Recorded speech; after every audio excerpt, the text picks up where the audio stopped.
तो हेलो दोस्तों, कैसे हैं आप लोग। आज मैं लेके आया हूँ आपके लिए एक और चैप्टर जो कि रिच डैड और पुअर डैड की बुक से लिया गया है। Chapter 3 lesson 3 means mind your own business. तो अगर आप नए हैं हमारे चैनल पर तो सब्सक्राइब कीजिए, और अगर आपने पार्ट 1 और पार्ट 2 नहीं देखा हुआ है तो इस चैनल पे जाकर चेक करें और प्लेलिस्ट में देख लीजिएगा। तो शुरू करते हैं chapter 3 mind your own business. जैसा कि हमने चैप्टर 2 में देखा कि चैप्टर 2 में ये बताया गया है कि जो फाइनेंशियल वित्तीय शिक्षण है वो हमारे लिए क्यों इतना ज़रूरी है अमीर बनने के लिए। तो अभी हमारे ये चैप्टर में बताता है कि हमें अपना बिजनेस कैसे बनाना चाहिए। तो रॉबर्ट शुरुआत करते हैं यहाँ पर एक अपनी कहानी से। जैसे यहाँ पर ये बताते हैं, अपनी स्टोरी बताते हैं कि इनका एक दोस्त था जिसके कॉलेज में रैक रॉक ऑफ मैकडोनल्ड का जो वो ओनर है वो आए थे, फाउंडर है वो आए थे। एक फेमस स्पीच देने के लिए आए थे, जो कि 1974 में आए थे, जो कि कहाँ पर है, university of Texas at Austin में। यहाँ पर एक बहुत ही बड़ा एग्जीबिशन इनॉग्रेट करा गया था, जिसके ऊपर ये रॉबर्ट के फ्रेंड के कॉलेज में ये मैकडोनल्ड का ओनर और फाउंडर आया था। तो जैसे ही उनकी स्पीच ख़त्म हुई तो जो रहे थे मैकडोनल्ड के ओनर वो अग्री हुए कि हम भी स्पीच के बाद मैं स्टूडेंट्स को ज्वाइन करूँगा, उनके साथ थोड़ा सेशन लूँगा, एक मतलब बातचीत करूँगा, एकदम फैमिलियर बातचीत करूँगा। तो उसी समय जब ये बातचीत दौरान चल रही थी उस स्टूडेंट्स के साथ, तो उन्हीं में से एक जो रॉबर्ट का दोस्त था उसने पूछा, तो उसने जो मैकडोनल्ड का ओनर था उसने रे ने पूछा स्टूडेंट से कि तुम्हें क्या लगता है कि मैं किस बिजनेस में हूँ। एट फर्स्ट वो हंसे, स्टूडेंट हंसने लगे कि क्या सर, क्या ये आप बोल रहे हो। तो तभी बोला कि इसको मजाक में मत लो। फिर कुछ लोगों ने बताया कि आंसर किया कि आप एक हैमबर्गर के बेचने के बिजनेस में हो सर। तो ऐसा उसको बताया ऑफ कोर्स कि आप मैकडोनल्ड के हो, तो वो उसका काम है सेलिंग ऑफ बर्गर्स बेचता है। लेकिन उसी बात को नकारते हुए रे बोलता है कि नहीं, मैं हैमबर्गर के बिजनेस में नहीं हूँ, मैं हूँ एक रियल एस्टेट के बिजनेस में हूँ, मैं हैमबर्गर के बिजनेस में नहीं हूँ। तो उसने ये बात अपनी एक्सप्लेन करने के लिए कहता है कि जो लोकेशन है और जो जगह है, लैंड है, वो फ्रेंचाइजी की, जो मैकडोनल्ड की फ्रेंचाइजी है वो किस जगह पे लगानी चाहिए, कौन सी जगह पे लगानी चाहिए, किस जगह उसके वो फैक्टर है उसकी सक्सेस का। और वो बताता है कि जो ये आज के दिन जो McDonald is largest single owner of real estate in the world, और वो आज के दिन जो आज के मार्केट में देखोगे तो मैकडोनल्ड एक लार्जेस्ट अकेला ओनर है रियल एस्टेट के वर्ल्ड का, जो कि ओन करता है कि बहुत ही इंटरनेशनल वैल्यूएबल स्ट्रीट्स और कॉर्नर, मतलब जो कि नुक्कड़ पे नहीं कह सकते, streets and corner along the globe, मतलब हर दुनिया के हर कोने में फैला हुआ है मैकडोनल्ड्स का फ्रेंचाइजी। तो इसी बात को समझते हुए रॉबर्ट का जो दोस्त था जो उस कॉलेज में पढ़ता था, उसने ये बात लेसन सीख लिया, उसने ये बात उसके दिल को छू गई। तो उसने अपना स्टार्ट किया। आज वो एक कार वॉश का ओनर है, लेकिन वो अपने रियल एस्टेट के बिजनेस में भी है, उस कार वॉश के अंडर में वो बहुत सारी रियल एस्टेट कंपनियां ओन करता है। तो रॉबर्ट यही कहना चाहते हैं कि बहुत सारे लोग सबके लिए जीते हैं, सबके लिए काम करते हैं, जैसे कि एम्प्लॉयर्स हैं, सरकार टैक्स के लिए काम करती है, बैंक मॉर्टगेज के लिए काम करती है। तो रॉबर्ट यहाँ बताते हैं कि जो रे क्रॉक थे मैकडोनल्ड के और जो उसके रिच डैड थे, वो जानते थे सीक्रेट नंबर 3, जो कि सीक्रेट नंबर 3 वो है ये lesson mind your own business. वो don't spend your whole life working for someone else. वो जानते थे कि हमें खुद का बिजनेस स्टार्ट करना चाहिए, दूसरों के बिजनेस के अंडर नहीं काम करना चाहिए। हम अपने स्किल से दूसरों को पैसा कमा के दे रहे हैं, बस वो हमारे स्किल्स यूज़ करके हमें थोड़ा मनी स्पेंड करने का टाइम देता है। रॉबर्ट ये भी कहते हैं कि यहाँ बहुत बड़ा डिफरेंस है, बहुत बड़ा अंतर है आपके प्रोफेशन और आपके बिजनेस में, बहुत बड़ा अंतर है आपके प्रोफेशन और आपके बिजनेस में। अक्सर रॉबर्ट या लोगों से पूछते रहते हैं कि आपका बिजनेस क्या है, और उनमें से बहुत सारे जवाब देते हैं, oh I am a banker, I am a electrician, I am this and that and all that. वो ऐसा बोलते हैं कि मैं बैंकर हूँ, कि कुछ हूँ, तो बिजनेस में नहीं है, वो अपने प्रोफेशन में है। तो जब वो बोलता है कि आई एम बैंकर, तो रॉबर्ट उनसे पूछता है कि तुम ओन करते हो बैंक को, क्या बैंक तुम्हारी है? तुम सिर्फ उसके कार्य करते हो, काम करते हो, जिसकी तुम्हें सरकार काम करते हो, जिसकी सरकार तुम्हें सैलरी देती है। रॉबर्ट कहते हैं कि ये जो लोग हैं वो अपने बिजनेस, अपना जो प्रोफेशन है उसी को बिजनेस मानने लगते हैं। कहते हैं भले ही तुम बैंकर हो या कुछ भी हो, किसी में भी काम करते हो, लेकिन तुम्हें अपना खुद का बिजनेस होना चाहिए, तुम्हें खुद का धंधा होना चाहिए एक। आगे रॉबर्ट ये भी कहते हैं, too many people spend their lives minding someone else business and making them rich. Robert कहते हैं कि जो बहुत सारे लोग हैं वो अपनी जो ज़िंदगी है वो सिर्फ दूसरों को अमीर बनाने, दूसरों का बिजनेस करवाने में ही अपनी ज़िंदगी निकाल देते हैं और उनको अमीर बना देते हैं और खुद एक एम्प्लॉय कार्यकर्ता बन के रह जाते हैं बस। तो रॉबर्ट ये कहते हैं कि अपना बिजनेस मतलब कोई कंपनी नहीं होती है कि खुद की कंपनी स्टार्ट करो। अपना बिजनेस होता है कि अपने जो एसेट्स हैं, जो तुम्हारे एसेट्स है, संपत्ति है, उससे पैसा कमाओ, उससे तुम पैसा कमा के अपने और इन्वेस्ट करो, जिससे कि और एसेट्स हैं और तुम पैसा कमाओ, ना कि कोई तुम अपनी सैलरी से खर्च कर रहे हो और उसी से एक्सपेंस बढ़ा रहे हो।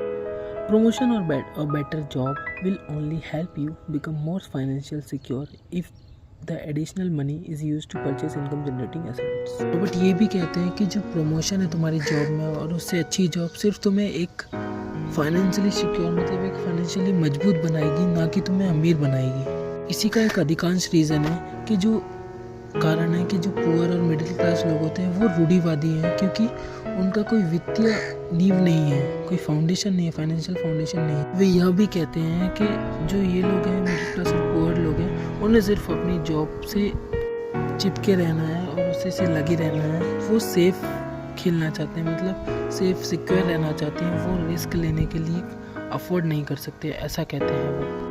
और जो लोग हैं वो यह भी सोचते हैं कि जो उनका मुश्किल समय आएगा तो उनका जो एसेट्स हैं वो उन्हें फाइनेंशियली सर्वाइव, मतलब जो वित्तीय संकट आएगा तो उन्हें सर्वाइव करने, उन्हें उसमें ढलने में मदद नहीं कर पाएगा। तो वो यह सोचते हैं कि इसमें बहुत ही रिस्क है। वो सोचते हैं कि इसकी कहीं दाम घट गए, कहीं इसकी वैल्यू घट गई, कहीं ये हो गया, कहीं वो हो गया, तो वो रिस्क नहीं लेना चाहते, वो हमेशा सुरक्षित और सेफ खेलना चाहते हैं।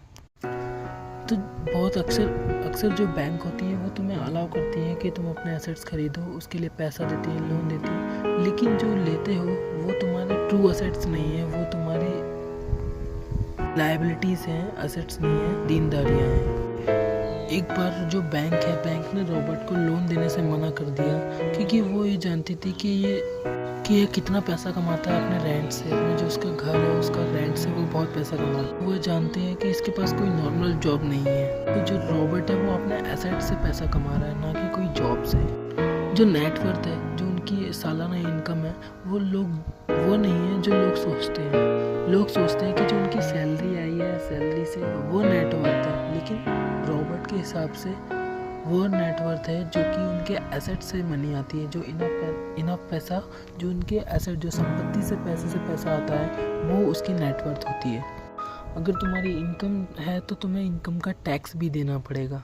इसलिए रॉबर्ट कहते हैं कि अपना एक बिजनेस स्टार्ट करो। वो कहते हैं अगर तुम्हें जॉब करनी है तो तुम कर सकते हो, लेकिन अपना अलग से एक एसेट भी खरीदो जिससे कि तुम्हारा पैसा बने, लेकिन याद रहे कि लायबिलिटीज, देनदारी ना खरीदे, और अपने जो पर्सनल इफेक्ट्स है, मतलब कोई गाड़ी ले ली, महंगी गाड़ी ले ली शौक शान के लिए, तो ये ना करें, जिससे तुम्हें पैसा नहीं मिलेगा, वो तुम्हारी पॉकेट से सिर्फ पैसा लेगा, ना कि तुम्हारे पॉकेट में पैसा डालेगा। तो ऐसा काम करें जो चीज़ तुम्हें पैसा कमा के दे।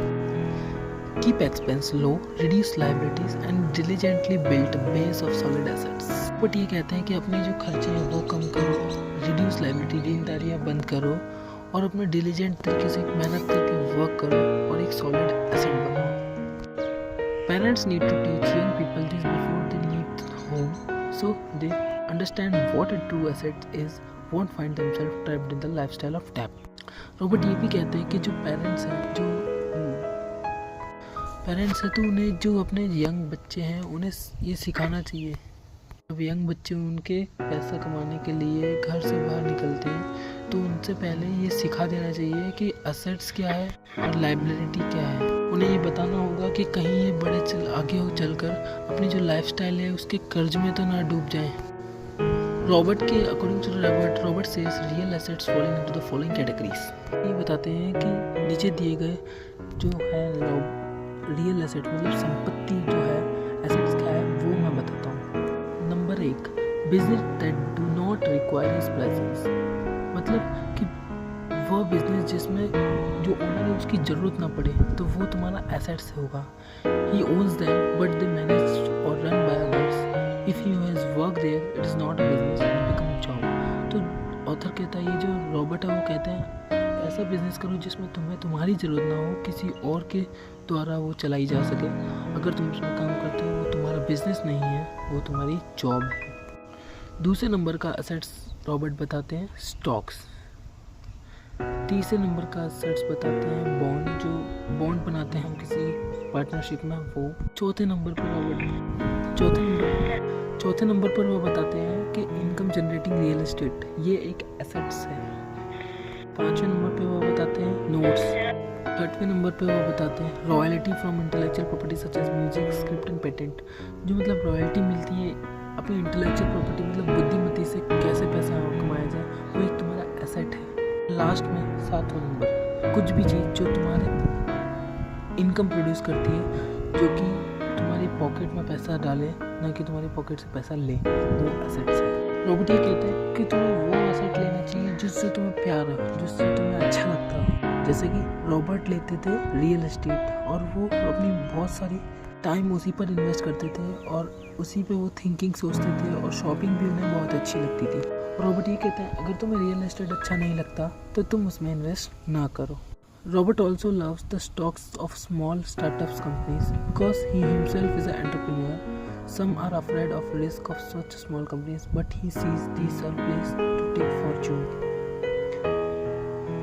रॉबर्ट कहते हैं कि मुझे बहुत अच्छा लगता है जो स्मॉल कैप्स कंपनी है उन पे इन्वेस्ट करना, क्योंकि मुझे इसमें डर नहीं लगता, मैं इसे किस्मत के ऊपर छोड़ता हूँ और उसी के कारण रिस्क उठाता है। और रॉबर्ट दूसरे हैंड अमीर बनते जाता है धीरे धीरे, उसके स्टॉक में गिरावट भी होती है पर अंत में बढ़ावट हो ही जाती है। रॉबर्ट ये भी बताते हैं कि वो 7 साल से रियल एस्टेट का बिजनेस चला रहे हैं।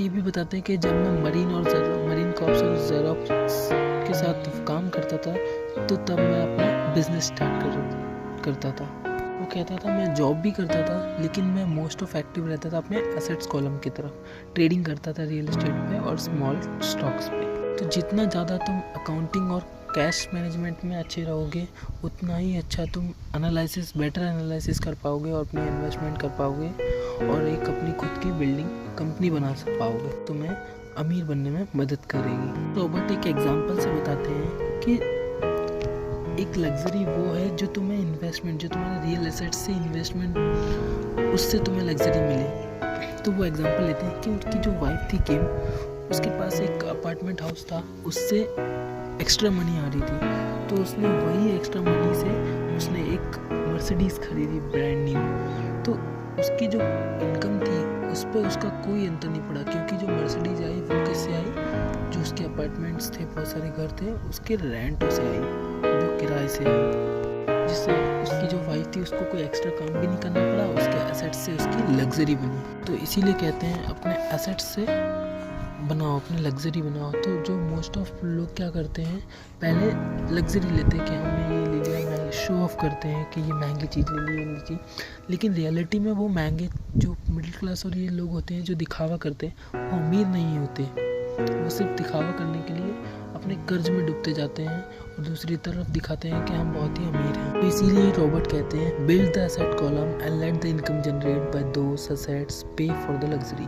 तो रॉबर्ट कहते हैं कि पहले अपने एसेट कॉलम पे ध्यान दो, उसको बनाओ, उसके बाद जिससे वो तुम्हारी इनकम आए एसेट से तो उसको अपनी जो लग्जरी है, उसकी शान शौकत है, उसको उसमें इन्वेस्ट करो, जिससे कि तुम्हें इनकम से जो तुम्हारे एसेट से लग्जरी मिले, ना कि तुम्हारे पॉकेट से जो पैसा तुम्हारी सैलरी से लग्जरी मिले, वो तुम्हारे डिबेट चला जाएगा, मतलब कर्ज में चले जाओगे।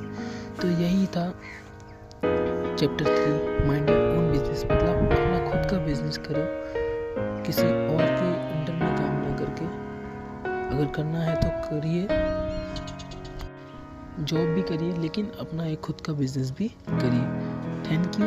बने रहिए मेरे इस चैनल पे और सब्सक्राइब कीजिए।